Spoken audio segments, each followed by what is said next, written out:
บ่พอยังสิได้ดอกแก่ไทยพอสิได้ดอกแก่ไทยนงแล้ว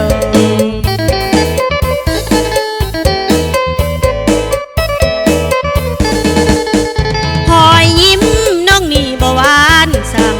น้องบ่งามนกคือเทพธิดายามตำหูเข็นฝ่ายอย่าโยงย่อลายอยากอายเด้ผู้เบาสาน้องนุ่งสิ้นมีเสือน้ำคามใส่คอยท่ายันอายบ่มาเป็นเคยผู้ไทย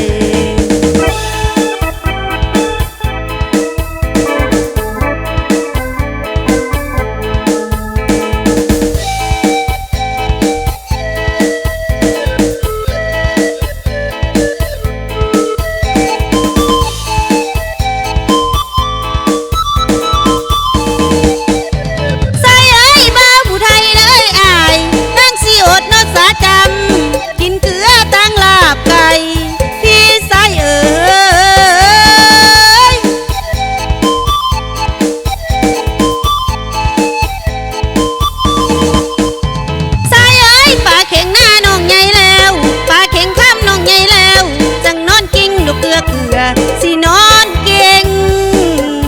ดอกเกลือเกลือไอเอ้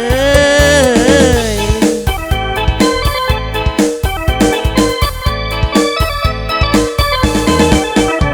ใส่เอ้ยป้าผู้ไทยเอ้ยอายนั่งสิอดนอสาเลียงเอาค่อยโซ่ไว้ท่า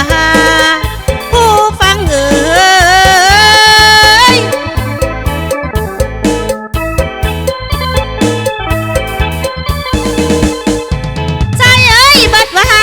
บ่พอบัดว่าหานั่นบ่พอยังสิได้ดอกแก่ไทยพอสิได้ดอกแก่ไทยนงแล้ว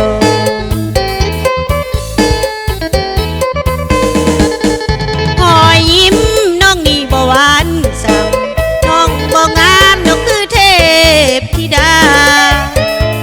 งามตำหูเข็นฝ่ายอย่าโยงย่อลายอยากอายเด้ผู้เบาสาน้องนุ่งสิ้นมีเสือน้ำคามใส่คอยท่า